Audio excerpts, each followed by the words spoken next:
Hello, it's Sarah from Hardcover Hearts, and I'm here today with my week of reading wrap-up. This is where I talk about the books that I've read this week, the books that I'm currently reading, and what's on tap possibly for next week, depending on my mood. So apologies for the scratchy voice. I've been sick this week, and despite being sick, I actually finished more books this week than I did last week, so I consider it a success. So let's go ahead and get started, and I'll tell you all about it. So the first book that I finished was a delight, an absolute delight. This is Girl, Woman, Other by Bernadine Evaristo, winner of the Booker Prize for 2019, co-awarded with Margaret Atwood's The Testaments, which my book club is reading currently. So this is the cover, and it's an absolutely gorgeous, gorgeous cover. I got this when I was in London, and I walked into Hatchard, and it was a signed edition, which delighted me to no end, so I snatched it up. There are 12 different stories in this book, but they are all, the commonality is that they are all told by the perspectives of Black British women at different parts of the diaspora. And I found this to be so rich and layered and thoughtful. Each story was so perfect in and of itself. The writing was phenomenal, and the characters just bounced off the page. I absolutely found every single character believable. Every single character is real. There's no hero, there's no villain, there are shades, and there are a lot of layers. This is a marvel. It is a fantastic book. One tip that I wish I had thought about as I was reading it is that in the table of contents, there's a grouping of different voices together, and so it's 3 women grouped together in chapters. And I just kind of dove right in, and I didn't realize that structure. And I think it would have helped me contextualize some of those stories and how they're connected as it was going on. So tip to anyone who's going to be reading it after watching this, that would be helpful to do, to kind of keep that framing in mind. We talked about it, and each of us gave this very, very high marks.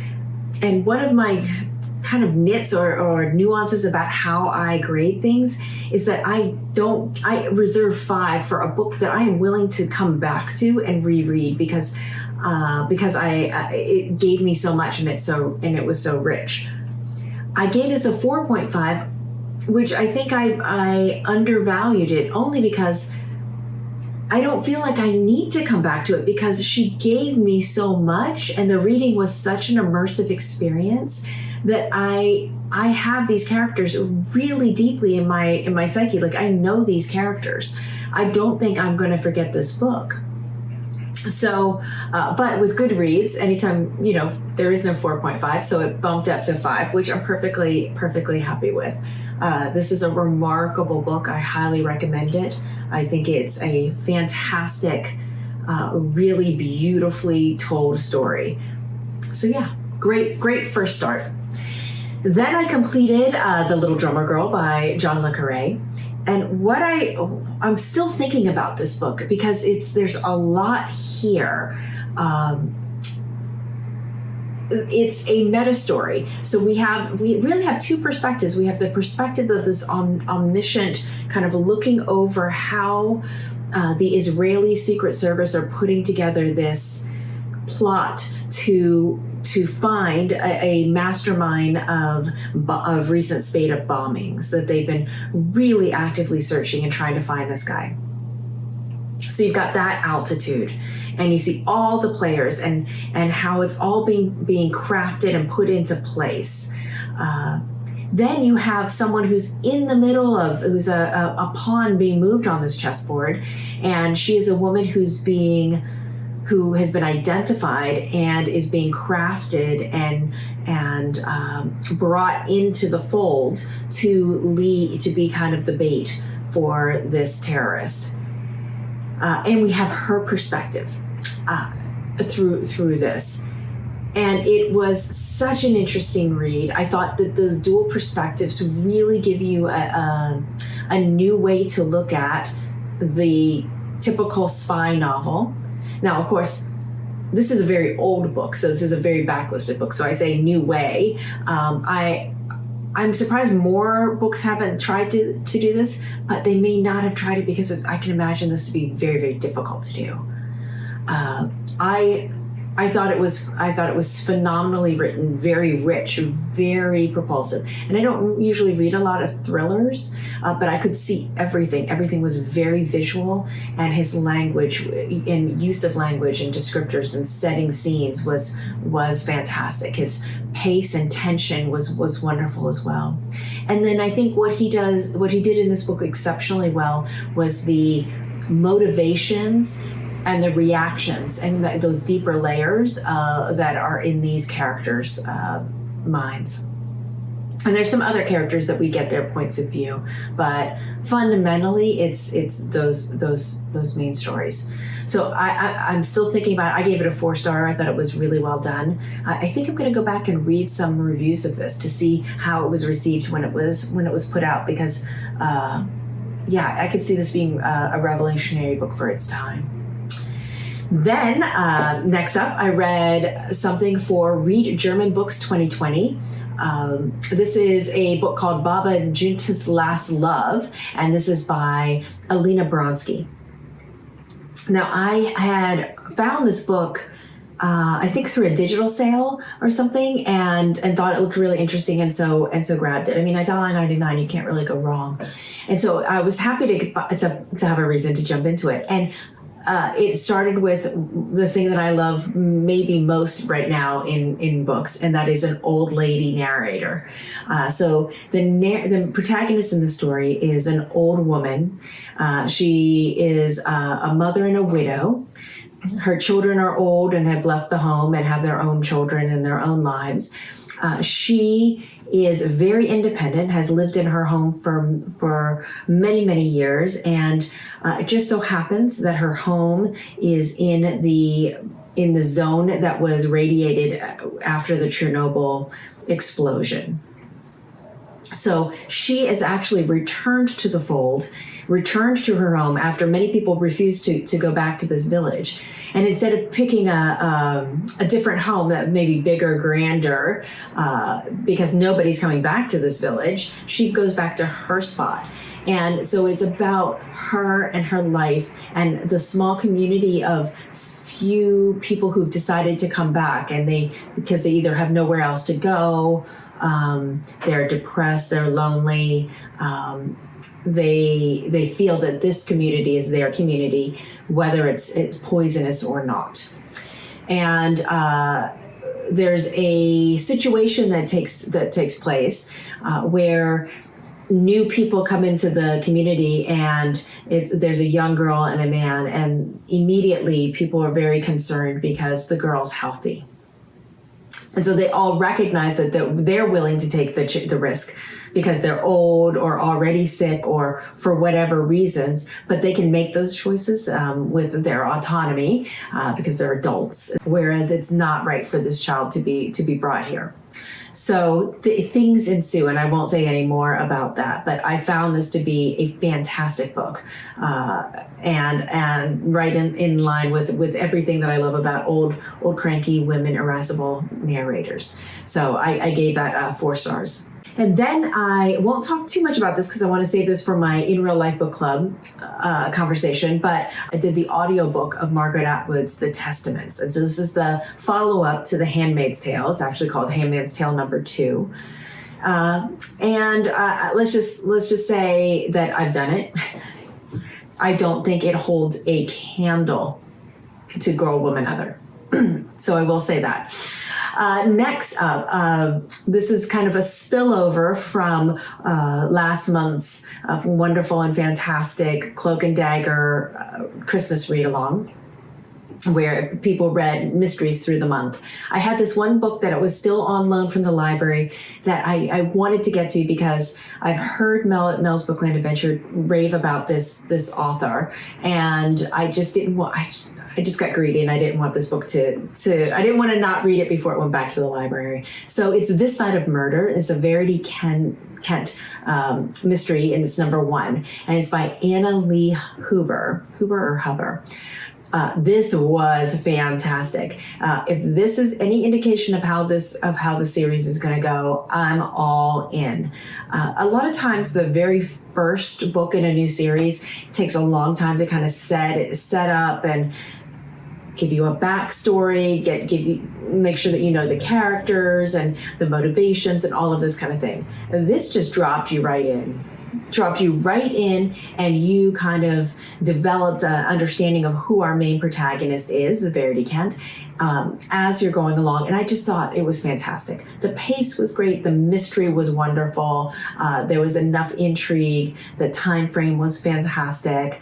If you like historical mysteries, I agree. This was a great one. The story, in a nutshell, is that Verity Kent is a widow. Her husband died in the war. They had been married right before the war broke out.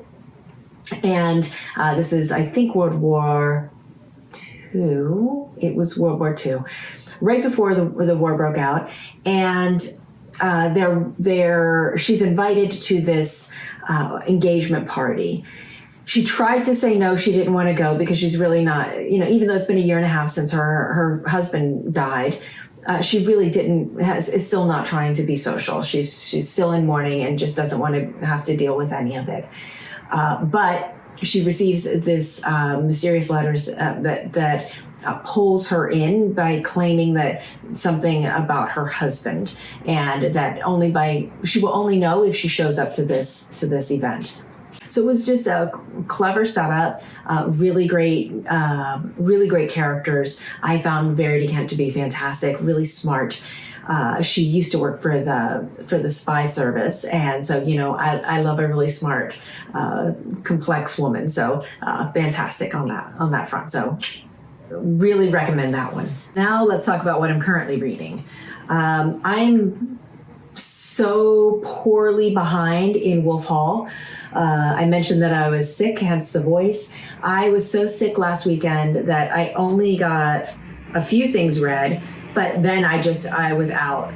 So not a lot of progress was made here, but I'm going to double down this weekend, and we have Monday off, so I will have more time to catch up. So I'm hoping to catch up and reclaim my position with Wolf Hall, because I enjoyed very much what I'd already read, but I do recognize that Cromwellathon requires its own pace and time, and this book also requires something of you. You really need to be thoughtful. This isn't something you can just zip through like a murder mystery.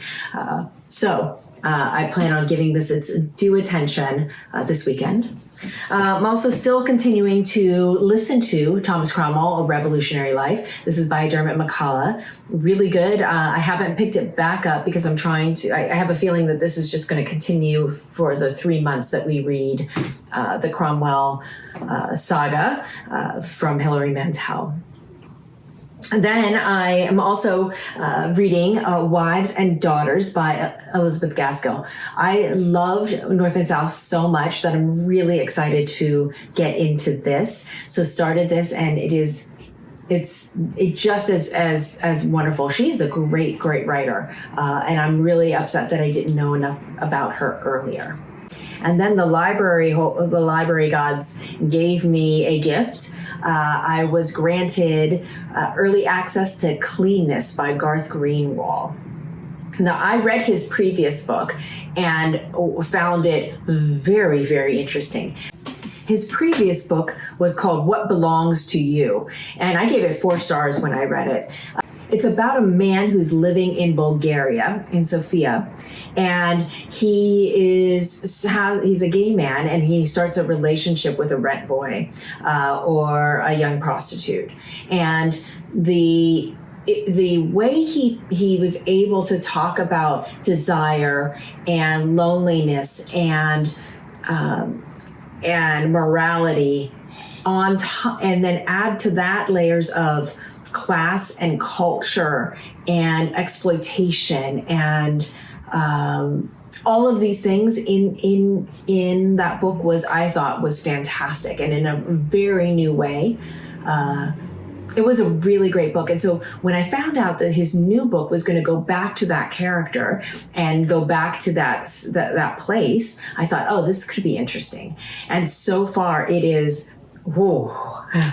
I'm not going to say too much, but I'm just going to say that his writing is really direct. It is very in your face, non-apologetic, which I love. There is a lot of very graphic sex. Some trigger warnings. There's scenes going on. There's a dominant and submissive type of scenario, but very, very quickly, the concept of consent is really threatened and not respected, and so that becomes very, very, very tense to read, very difficult to read. So I just wanted to throw that trigger out because I think it was a stressful section, but I'm enjoying the book. I pushed through. I think it's, he has something to say, and I'm interested to see where he's going with this story and what's going to happen with this character, because I think the character is very broken, and there's something going on with him, and this one feels like there's, as much as there's more darkness, there's also more scenes of lightness too, and or beauty. So I'm interested to see where this one goes. And then for my mood reading roulette, I really don't know what other things I'm going to pick up. I feel like I want to make more progress in Wolf Hall and Wives and Daughters, so I'm going to focus there. But knowing me, I always need to have an audiobook going, so I might try to grab something. I don't know what it could be yet. So we shall see. And come back. I'm going to post a book depository catch soon, so maybe it'll be something from there. All right, that's it from me. Thank you so much for watching, and I look forward to talking to you later. Bye.